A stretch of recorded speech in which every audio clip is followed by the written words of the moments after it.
esteja tudo bem com vocês.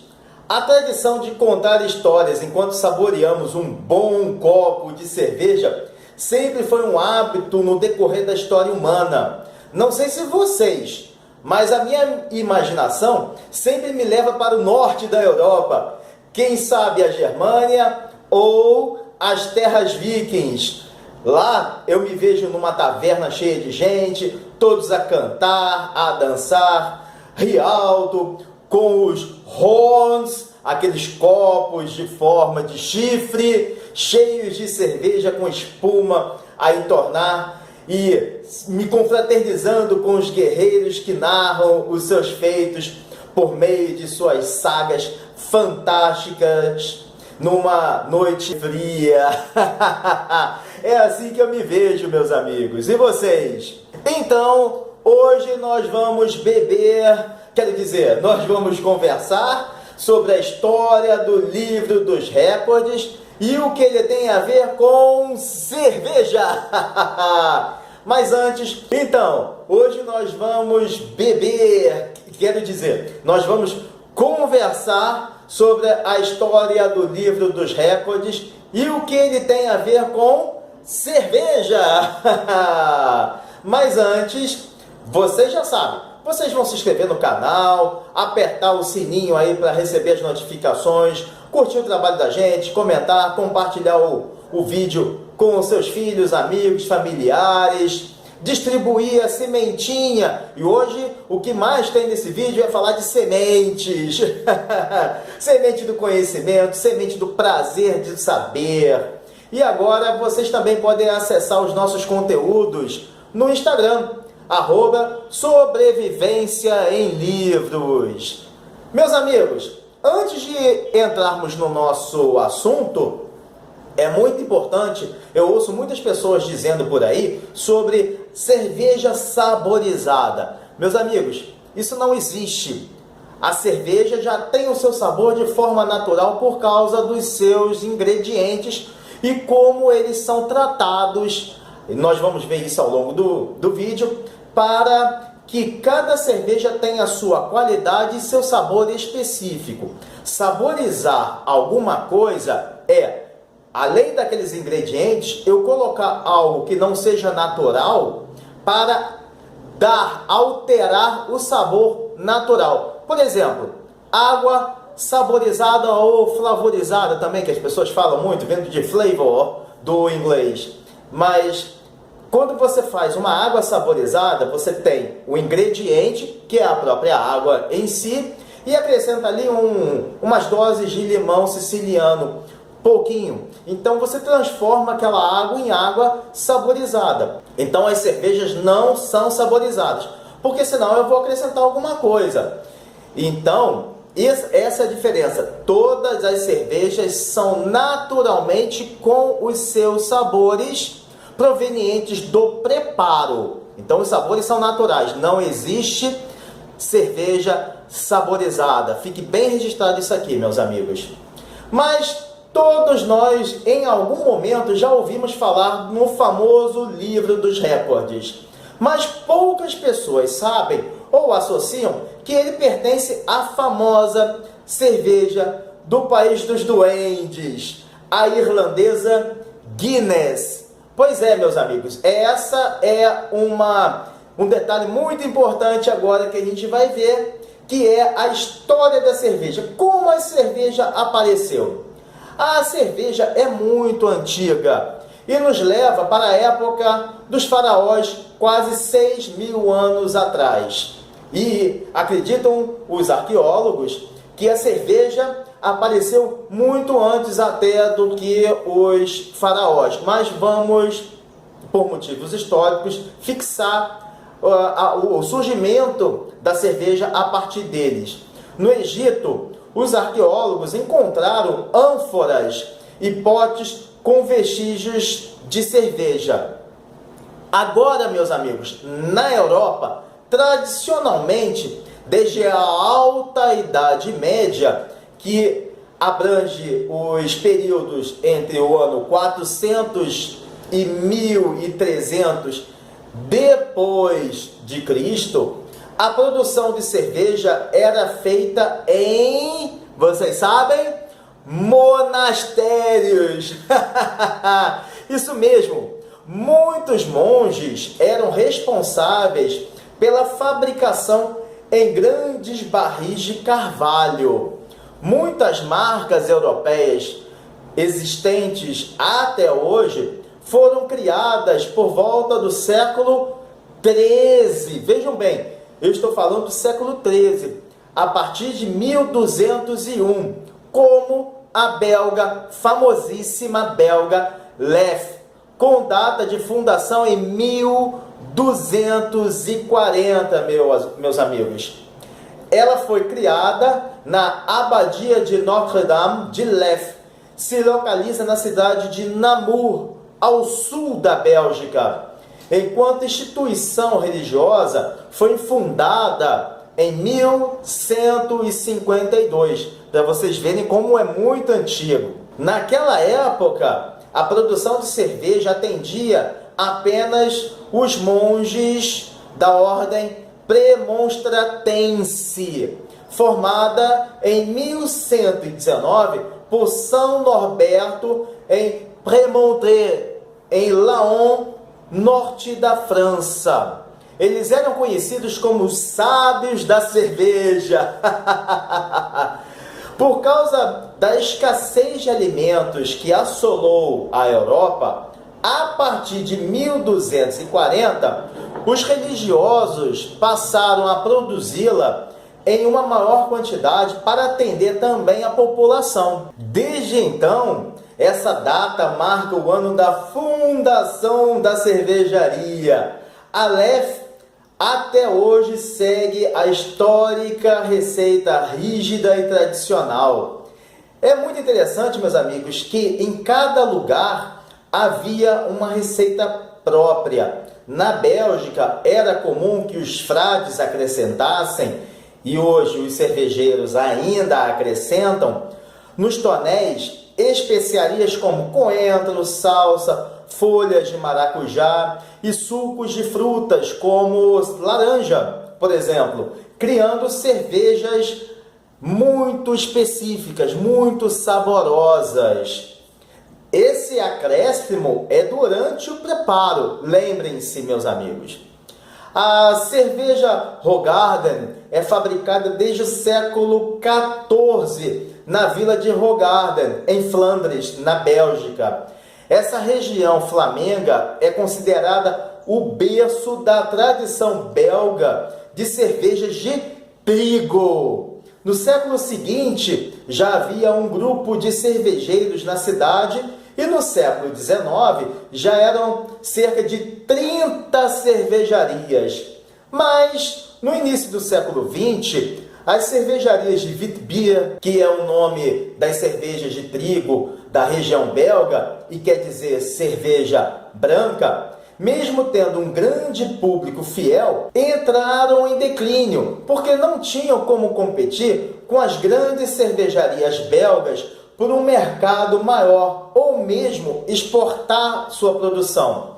Somente em meados de 1990, as cervejarias Witbier, entre elas a Hoegaarden, conseguiram alcançar na Europa um público consumidor mais diversificado, além dos países europeus produtores tradicionais de cerveja branca, como Bélgica, Alemanha e Países Baixos. Após o início do século XXI, graças a um mundo cada vez mais globalizado e atualizado, essas cervejarias chegaram em novos portos, conquistando literalmente pela barriga um público consumidor tão exigente e fiel quanto os europeus.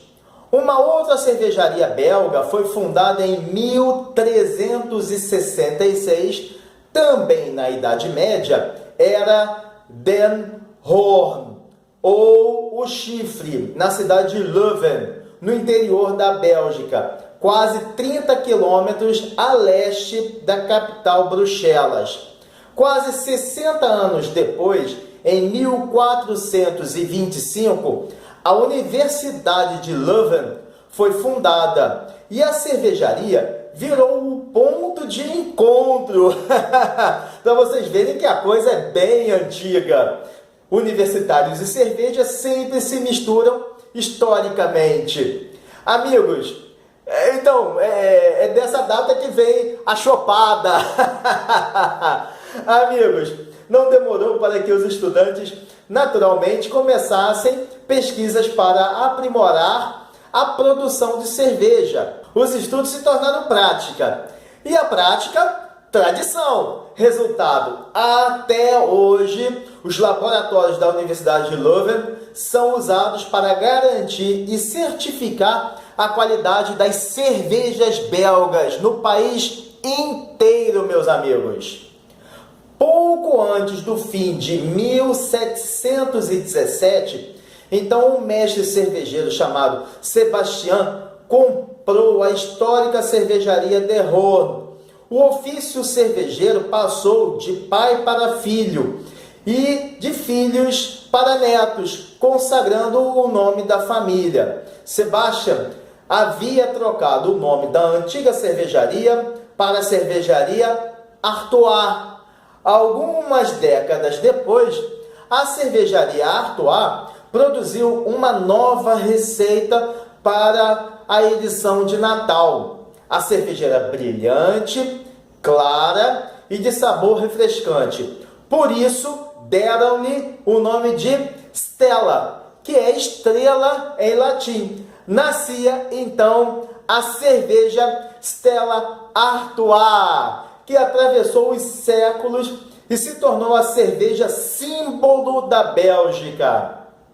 Mesmo com o passar do tempo, a mesma receita tradicional é usada na produção de Stella Artois. São usados, vejam bem agora, meus amigos, são usados 8 litros de água filtrada, tratada para 1 litro de Stella. Isso mesmo, meus amigos. A proporção é de 8 litros de água filtrada para fazer 1 litro de Stella Artois. Para o malte que dá sabor às cervejas, o que dá o sabor à Stella Artois é uma cevada importada que é considerada a melhor do mundo. E o lúpulo é do tipo Saaz ou Saatsner, que é o mais caro do mercado e também é importado da República Tcheca. Somente a levedura é produzida na própria Bélgica e é exclusivamente produzida para a Stella. A Stella Artois é uma cerveja Pilsen Lager Premium, ou seja, de baixa fermentação, e é uma das mais antigas do mundo. Graças a esses ingredientes, a qualidade da cerveja produzida na pequena cervejaria ficou famosa e se espalhou pela Bélgica e dali pela Europa até ganhar o mundo a partir da segunda metade do século XX. Já num outro país produtor de cervejas, a Alemanha, no ano 800, o bispo Egelberto de Freising assinou um documento, vejam bem, meus amigos, que autorizava a produção de cerveja pelos monges beneditinos, que passaram a cultivar o lúpulo e a fazer cerveja artesanal apenas para o seu próprio consumo, cuja produção ocorria na abadia de Weltenburg, na colina Weihenstephan, em Freising, que fica localizada a 41 quilômetros ao norte de Munique, na Baviera. Somente a partir de 1040 passou a ser vendida para a população local. A cerveja que recebeu o nome de Weihenstephan é hoje, até hoje, a cervejaria mais antiga do mundo em atividade. Atualmente, na sede da cervejaria está o mais conceituado centro de formação de cervejeiros do mundo, a Universidade Técnica de Munique. Essa instituição possui o maior acervo de leveduras do mundo, com extenso banco genético mundial de leveduras capaz de abastecer diversas cervejarias dos 5 continentes.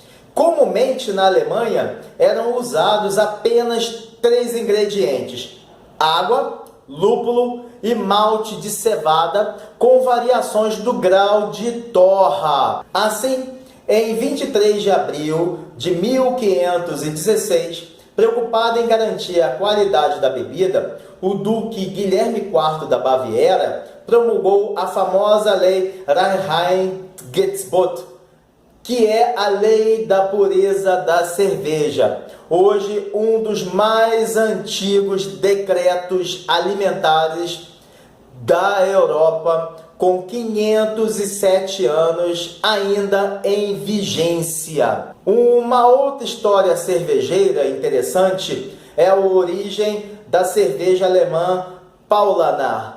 De acordo com a tradição, os monges da Ordem dos Mínimos produziam cerveja desde 1634 na sede do mosteiro localizado na Neuhauserstraße, em Munique. Como a Ordem dos Mínimos, a Paulaner Orden, em alemão, fundada por São Francisco de Paula, a cerveja passou a ser chamada Paulaner, cujo logotipo traz a figura do santo. No início, a Paulaner era Bockbier, um tipo muito forte que logo caiu no gosto popular em Munique.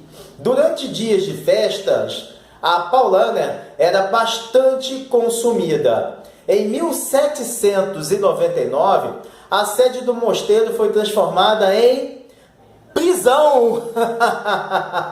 Então, a sede da cervejaria foi comprada pelo mestre cervejeiro Franz Zackel, que a partir de 1813 continuou a tradição dos antigos monges, produzindo uma Starkbier chamada Salvator. Já em outros 2 países tradicionalíssimos na produção de cerveja, a Inglaterra e a Irlanda, o segredo também é o grau da torra. Malte mais torrado, cerveja mais escura. O malte é grãos de cereal, que podem ser cevada, trigo, centeio ou aveia, ou ainda outros tipos de cereais. Normalmente nós conhecemos a cevada, mas eles vão muito mais além do que a cevada. E esses grãos passaram pelo processo de malteação, que consiste em umedecer esses grãos e colocá-los para germinar, até que os brotos nasçam. E nos países nórdicos, os vikings costumavam misturar mel aos tonéis, por causa da tradição do hidromel. No leste europeu, sobretudo na Rússia, República Tcheca e os países bálticos, o processo é de defumação do malte. Essa defumação ocorre em madeiras ou turfa, que é um composto orgânico originado a partir da decomposição de pequenos vegetais encontrados em alagadiços, regiões pantanosas, juncos e lagos e rios, criando assim uma cerveja especialmente para ajudar a atravessar as frias terras russas enquanto as pessoas faziam as suas viagens.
Amigos, em 1759, um fazendeiro chamado Arthur Guinness teve a ideia de alugar um galpão para produzir um precioso líquido em Dublin, capital da Irlanda. Esse foi o primeiro recorde da cerveja Guinness, jamais esquecido.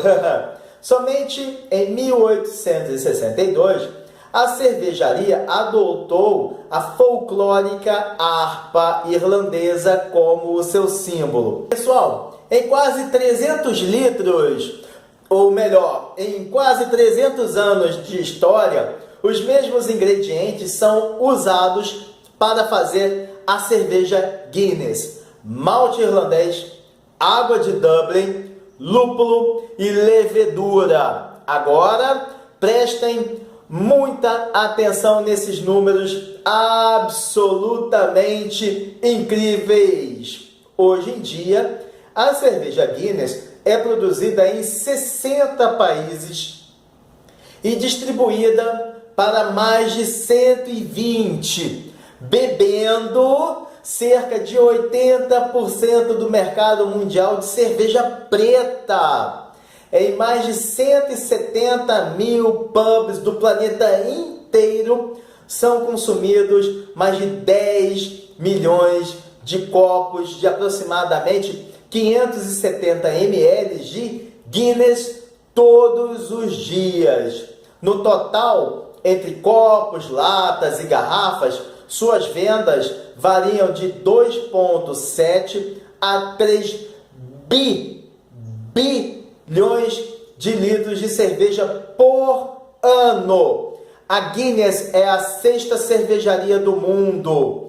É proprietária das marcas Hop, Red Stripe, Caliber e Smith Wicks, participante de fusões com cervejarias locais ao redor do mundo.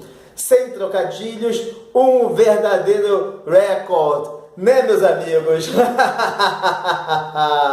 Agora, vocês devem estar se perguntando, e a história do livro dos recordes? Então, vão até as geladeiras, peguem uma cerveja para a gente continuar essa história saborosa e brindarmos. Cheers! Certamente, todos nós já ouvimos falar do Guinness World Records, antes chamado Guinness Book of Records. O livro é publicado anualmente e apresenta uma variedade de superações e recordes certificados internacionalmente, sejam em performances humanas ou em extremos da mãe natureza. Como estamos a falar de cerveja, a mãe Gaia. Pessoal, a história começa em 10 de novembro de 1951. Então, em relação à cerveja, obviamente é muito mais recente. É praticamente ontem, quando o gerente da cervejaria Guinness, Sir Hugh Beaver, que viveu entre 1890 e 1967, foi convidado para uma caçada no condado de Wexford, ao sul de Dublin, na Irlanda. Depois de Beaver e seus amigos tentarem acertar uma ave que escapou, começou um debate entre eles sobre qual o pássaro de caça poderia ser o mais rápido da Europa. Olha só! A tarambola, que vive também em regiões de Portugal, norte da Espanha, ou o tetraz, que é uma espécie de fazão. Mas não conseguiram encontrar resposta em nenhum livro sobre aves. Os amigos riram bastante, brincando que se por acaso existisse um livro com respostas para perguntas curiosas, certamente seria um sucesso. Beaver passou então, durante 3 anos, muito incomodado, se sentiu muito incomodado com o debate que havia acontecido entre ele e seus amigos lá na festa. Finalmente, ele teve uma ideia para resolver típicas discussões divertidas em pubs. Para ajudá-lo, convidou os gêmeos investigadores Ross e Norris McWhirter, de Londres, para elaborar um livro de fatos e dados. Imediatamente, os irmãos iniciaram várias pesquisas que resultaram na redação de um almanaque. Esse trabalho consumiu 13 semanas e meia, incluindo fins de semana e feriados, mais um recorde do próprio Guinness. Os irmãos jamais poderiam supor que estavam prestes a criar um livro que logo se tornaria um dos maiores best-sellers de todos os tempos da história da venda de livros, meus amigos, da história das livrarias e, consequentemente, da literatura em si. E uma das marcas mais reconhecidas e confiáveis e poderosas entre todas no mundo. Amigos, já com o material redigido e finalizado, só faltava dar um nome ao projeto. Entre várias ideias e rascunhos, de repente, Sir Hugh Norris e Ross chegaram ao Guinness Superlative. No dia 27 de agosto de 1955, a primeira edição chegou às livrarias e bancas de jornais. Um sucesso recorde, como diriam os irlandeses e os ingleses. No fim de novembro, o primeiro escritório foi aberto em 2 salas, no último andar do Ludgate House, na Fleet Street, número 107. Já no Natal daquele ano, o Guinness Superlative já era o top number 1, o top 1 dos livros mais vendidos no Reino Unido. Ao longo dos anos, por motivos comerciais, o nome foi alterado para Guinness Book of Records, ou seja, o livro Guinness de recorde. Em meados da década de 1990, o único remanescente dos 3 envolvidos com o projeto de Beaver, Norris, decidiu se aposentar. Assim, não demorou para a editora vender a marca Guinness World Records. As mudanças conseguiram elevar ainda mais o sucesso comercial do livro de recordes, tornando o livro com direitos autorais mais vendidos do mundo em 2003, quando alcançou a marca de 100 milhões de cópias vendidas, desde a primeira edição em 1955. Esse fato, pessoal, gerou o registro de recorde em suas próprias páginas.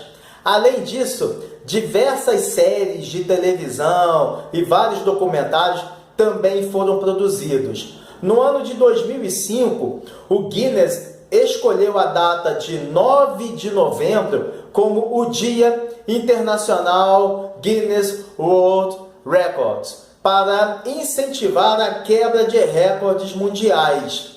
A versão de 2006 foi considerado o maior evento internacional do mundo, com cerca de 100 mil pessoas em mais de 10 países participantes.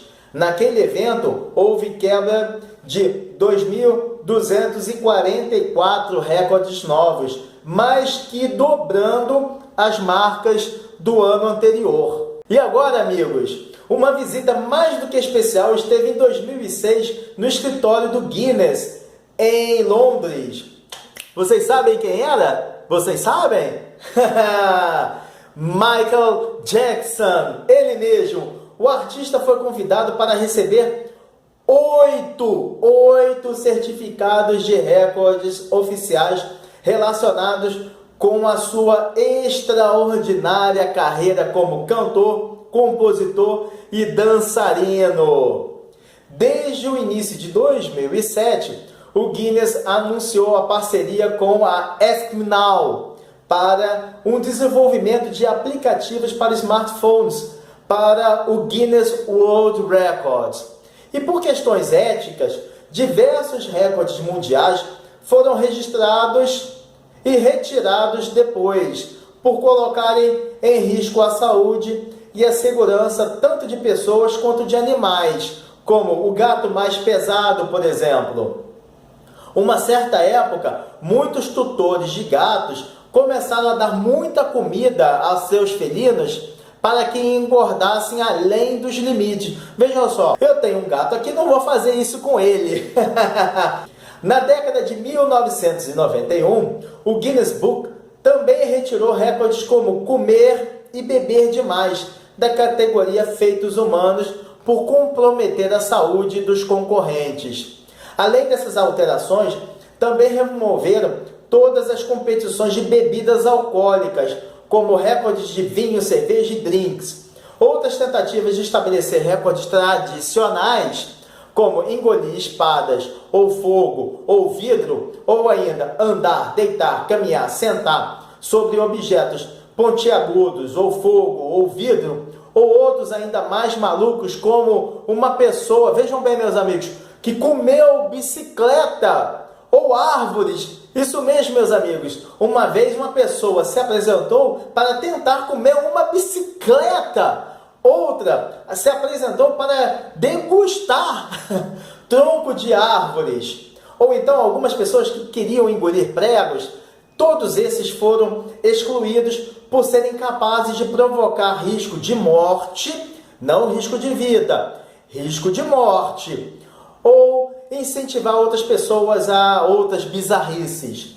Agora, tirando essas tentativas incomuns, muitas pessoas tentaram derrubar recordes óbvios, como levantamento de peso, jogar um ovo a mais longa distância, ou um maior número de cachorro-quentes que podem ser comidos em 10 minutos. O Guinness Book também traz informações curiosas e reais, capazes de ajudar até em pesquisas escolares, como a planta mais venenosa do mundo, o menor rio do mundo, que é o Roe River, agora vocês vão procurar para saber onde ele fica. A mais antiga livraria em funcionamento é a Livraria Bertrand do Chiado, que fica em Lisboa. Diversos registros informam realizações humanas referente às idades. Olha só que interessante, como a pessoa mais jovem do mundo que alcançou um determinado feito. E a pessoa mais jovem a visitar todos os 193 países do mundo, isso mesmo, são 193 países do mundo. E agora vem uma curiosidade. Desses 193 países do mundo, a FIFA, a autoridade máxima do futebol, tem mais países filiados do que a própria ONU. Veja só que interessante, meus amigos. A pessoa jovem a visitar todos os países do mundo foi o italiano Maurizio Giuliani, que nasceu em 1975 e hoje ele tem 48 anos. Ele é jornalista e esse feito foi alcançado em 2004, quando ele tinha 29 anos de idade.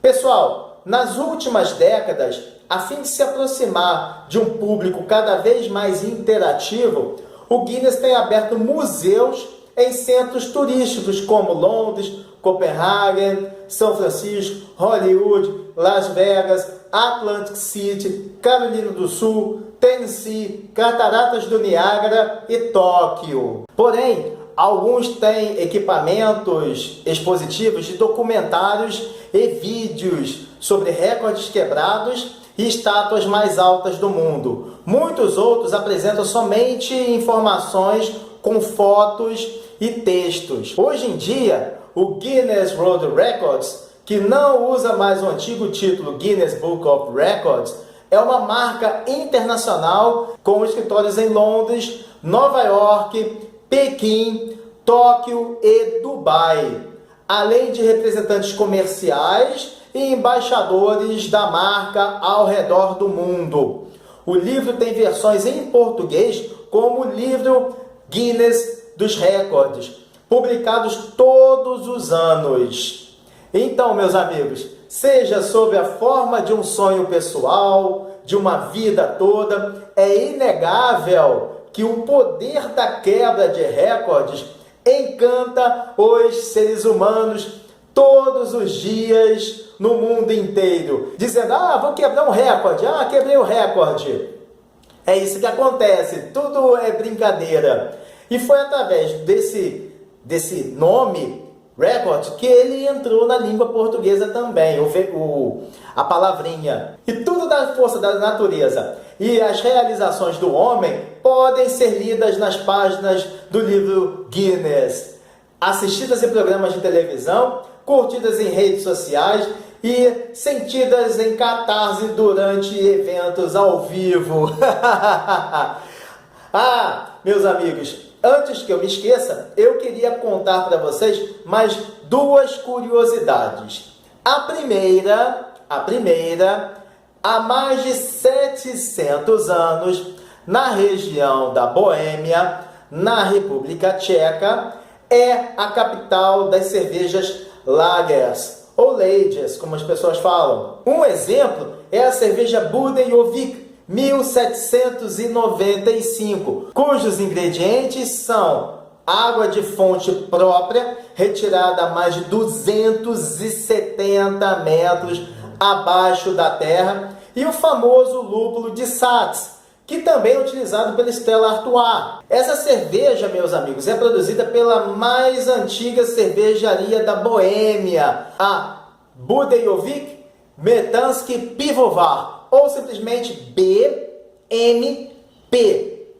Guarde esse nome, BMP, essa sigla. Fundada no centro histórico em 1795. Aí é a origem do seu nome. E ela foi fundada na cidade de Budweis. Esse nome lembra vocês alguma outra cerveja? Isso mesmo, a cerveja americana Budweiser. Então, meus amigos, a cerveja símbolo dos Estados Unidos, na realidade, é produzida pela tcheca BMP, que em 1872, pela primeira vez, exportou a 1795 para os Estados Unidos. E 5 anos depois, em 1877, registrou a 1795 nos Estados Unidos sob o nome de Budweiser. E em 1882, finalmente para Budweiser Lady Beer. Fantástica essa história, não é, meus amigos? E a segunda? A segunda, vocês devem estar a se perguntar: e a história da cerveja no Brasil? No Brasil, ela nasce em 1654, quando a Companhia das Índias Orientais enviou para o país holandeses que traziam alguns barris da bebida, assim como a sua receita e todo o equipamento necessário para prepará-la. A ideia dos holandeses era muito simples: montar a primeira cervejaria no Brasil. Óbvio! A primeira cervejaria brasileira. Essa era a ideia, esse era o objetivo dos holandeses. Mas com a expulsão dos holandeses, a cerveja também desapareceu do Brasil. Somente em 1808, quando a família real portuguesa veio para o Brasil, trouxe a bebida a bordo. O rei Dom João VI, que era um grande apreciador da cerveja, abriu os portos para outras nações naquele mesmo ano. As importações começaram, principalmente de produtos ingleses, pois Portugal e Inglaterra eram aliados. Mas na época, a importação tornava a cerveja extremamente cara até para a elite ruralista, que sempre foi muito mais rica e poderosa do que a própria família real. Além disso, a cerveja enfrentava uma forte concorrência, vocês sabem, da cachaça e também do vinho produzidos no Brasil. O jeito foi dar início à produção caseira e artesanal da bebida. Muitos imigrantes ingleses e alemães que moravam no Rio de Janeiro começaram a produzir cerveja para consumo próprio, utilizando milho, trigo e arroz, já que era muito difícil de conseguir lúpulo e a cevada, que tinham que ser importados. A produção para consumo próprio durou até 1850, quando as primeiras pequenas cervejarias começaram a surgir no Brasil. Em 1853, o cervejólogo alemão Heinrich Kremer funda a Boêmia. Vejam só, a Boêmia foi fundada em 1853, considerada a primeira cervejaria imperial do Brasil. E não demora muito até aparecerem a Brahma, em 1888, e a Antártica, no ano seguinte, em 1889.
meus amigos, hoje conversamos um pouco sobre a história da cerveja na Europa, a cerveja no Brasil e a origem do famoso livro dos recordes, o livro Guinness Book of Records, ou atualmente Guinness World of Records. Agora, certamente você poderá impressionar seus amigos na próxima roda de conversa regada a cerveja e recordes, é claro. Mas é isso, meus amigos. Depois desse vídeo saboroso, curioso e com muitos recordes, desejo a todos Shabbat Shalom Mevorach, um sábado abençoado e uma semana de presença divina a todos. Um forte abraço e valeu!